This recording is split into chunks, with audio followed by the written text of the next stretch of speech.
Assalamualaikum warahmatullahi wabarakatuh. Crystal friends. Meet again with Crystal Indonesia channel. In this video, we will continue to discuss the history of the Malay Sultanate in East Sumatra. Namely the Delhi Sultanate, the biggest kingdom at East Sumatra, Indonesia. Before we continue, don't forget to like, comment, share and subscribe and activate the notification bell, so you can always follow the best video from Crystal Indonesia channel. Okay Crystal friends, let's continue.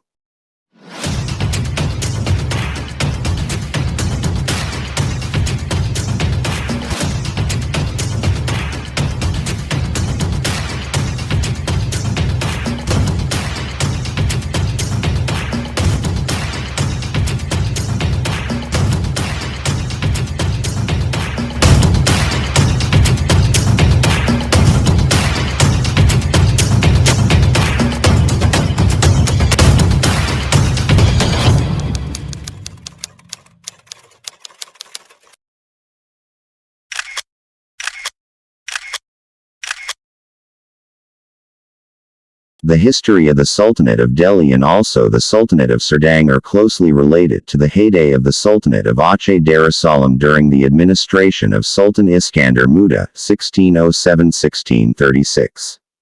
Aceh Darussalam started its expansion in 1612 by invading the cities along the east coast of Sumatra. Delhi harbour was conquered in 6 weeks, while the Kingdom of Aru surrendered in early 1613 AD. The Kingdom of Aru, located in East Sumatra, was called the Kingdom of Haru. In some works such as those of Tuanku Luckman Sinar Basarshah II, who frequently wrote about the history of the kingdoms of East Sumatra. Aceh Darussalam's conquest was led by Muhammad Dalik, who assumed a title as Sri Paduka Tuanku Gocah Pahlawan.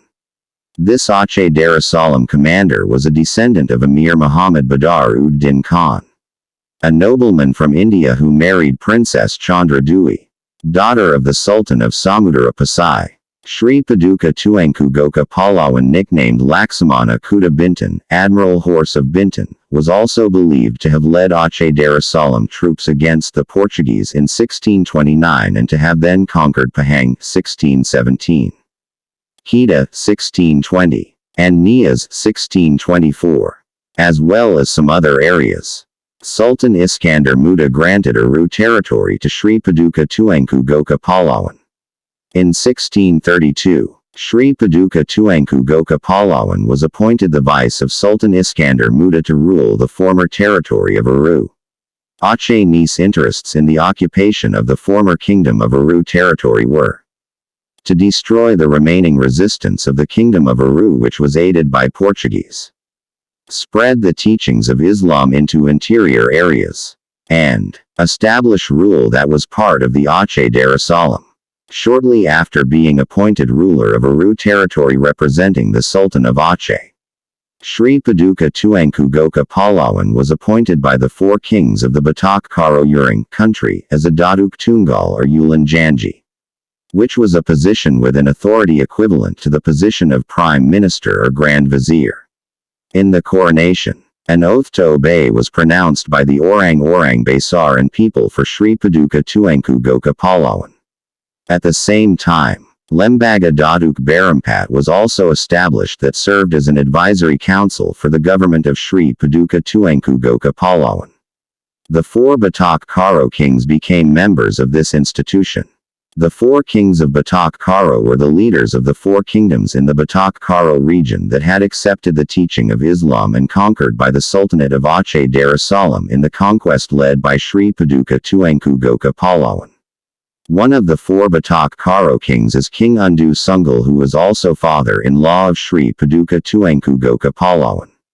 In 1632, Sri Paduka Tuanku Gocah Pahlawan married King Undu Sunggal's daughter, named Princess Nong Baluan Baru Serbakti. Sri Paduka Tuanku Gocah Pahlawan died in 1641, and the control over Delhi was bequeathed to his son, Tuanku Panglima Peringit, titled Panglima Delhi. Meanwhile, Sultan Iskandar Muda had died in 1636 AD in Aceh.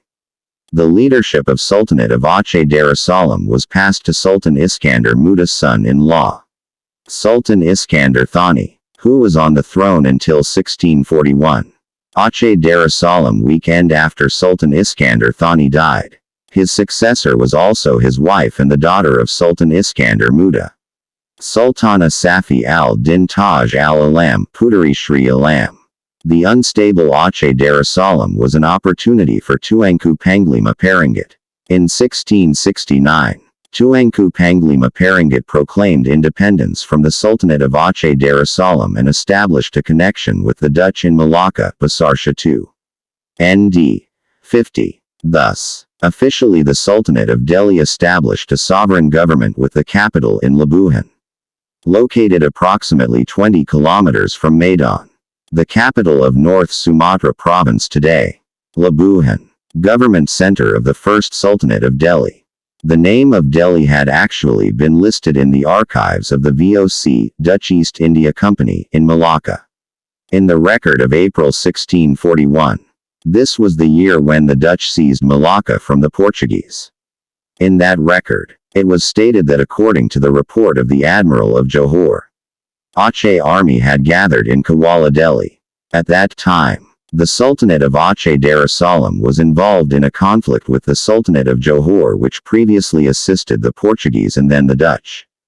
Another Dutch archive that mentions Delhi is a record dated the 9th of September 1641 containing a letter from Sultana Safi al-Din Taj al-Alam to the Governor-General Antonio van Diemen, 1636-1645, in Batavia.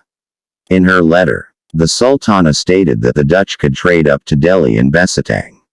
According to the VOC record in October 1644, a ruler titled Tuanku Panglima Delhi had sent letters and gifts to the Dutch in Malacca.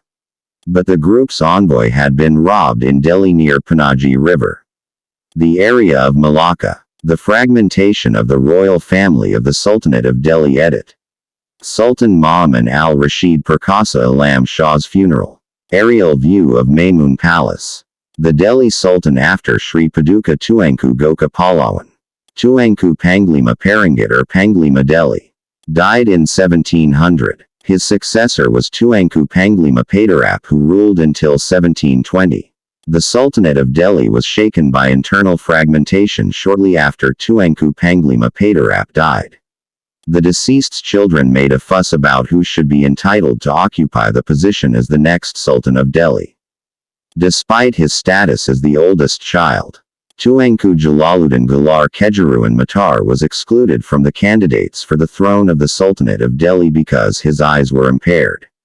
This situation made Tuanku Panglima Pasudan, second son of the late Tuanku Panglima Padarap, willing to take over the throne despite the fact that the right to assume the next leadership was to Tuanku Umar Johan Alamzia Galar Keheruan Junjangan, fourth son, because he was born from the queen. There was a civil war between the two sons. Meanwhile, Tuanku Tawar Arifin Galar Kejuruan Santan chose to avoid the war between the two brothers and opened a country in Denai which later expanded to Serbahati. In the civil war that culminated in 1732, Tuanku Panglima Pasudan beat Tuanku Umar Johan Alamzia Galar Keheruan Junjangan out of the palace. Tuanku Umar Johan Alamzia Galar Keheruan Junjangan was forced with his mother, Tuanku Panglima Sampali, the queen of Tuanku Panglima Padarap, to take refuge until they arrived at a place later called Kampung Besar, Serdang. Therefore, Tuanku Panglima Pasudan freely declared himself as the new Sultan of Delhi. Meanwhile, Tuanku Umar Johan Alamzia Galar Keheruan Junjangan did not relax and got ready to establish the Sultanate of Serdang. This later sultanate came into existence because of the strong supports to Tuanku Umar Johan Alamzia, especially from two Batak Karo kings, Raja Uring Sungal and Raja Uring Senamba. In addition, Raja Uring Batak Timur that ruled the upper part of Serdang region in Tanjung Marawa and a high-rank man from Aceh named Keheruan Lumu helped support the establishment of Serdang. Finally, in 1723 Tuanku Umar Johan Alamzia Galar Keheruan Junjangan was crowned as the first sultan as well as the founder of the Sultanate of Serdang, Basarshah II. ND 55. The third son of the late Tuanku Panglima Padarap, Tuanku Tawar Arifin Keheruan Santan, who had founded the country in Denai, then combined his territory with Serdang. Delhi internal conditions that have not been stable made Delhi region a target for a number of imperial states that were competing for influences. Monarchies that had tried to master the Sultanate of Delhi were the Sultanate of Siak Sri Indarapura, the Sultanate of Johor, and the Sultanate of Aceh Darussalam, which was apparently still wanted to colonize Delhi again. Delhi region considered very profitable, especially because of its natural resources. Delhi was well known for its perfume, sandalwood, and camphor. In addition, the Dutch brought rice, candles, and horses from Delhi, 12 due to their economic interests. The Dutch felt the need to maintain good relations with the authority, and they also brought textiles from Delhi. Amaluddin Sani Perkasa Alam Shah, Sultan of Delhi, leaving the Great Mosque on the day of his coronation. Tuanku Panglima Pasudan, the fourth Sultan of Delhi, died in 1761. The government of the Sultanate of Delhi was continued by Kanduhid, who assumed the title as Panglima Gandar Wahid. In 1805, Panglima Gandar Wahid died. His successor was Tuanku Amaluddin. Because at that time the Sultanate of Delhi was still under the influence of the Sultanate of Siak Sri Indarapura. The coronation of Tuanku Amaluddin as the Sultan of Delhi was based on a certificate dated the 8th of August 1814 issued by the Sultan of Siak. After officially becoming the Sultan of Delhi, Tuanku Panglima Amaluddin obtained an honorary title as Sultan Panglima Manjdar Alam. Maraksa in Sekitar Suku Melaju, Batak, Aceh. Dan Karajan Delhi, 1956, writes that in 1669 the territory of the Sultanate of Delhi was captured by the Sultanate of Siak Sri Indarapura from the Sultanate of Aceh Darussalam. However, when the Sultanate of Siak Sri Indarapura was subjected to the Sultanate of Johor, the Delhi Sultanate territory was under the control of Johor. In 1854, Aceh ruled again over the Sultanate of Delhi, led by a commander named Tuku Husain. Sultan Osman Perkasa Alam Shah 1850-1858, the Sultan of Delhi at the time, was taken to the palace of Aceh Darussalam. But then Delhi was acknowledged again as auspices of the Sultanate of Aceh Darussalam, who was then ruled by Sultan Sulaiman Shah 1838-1857.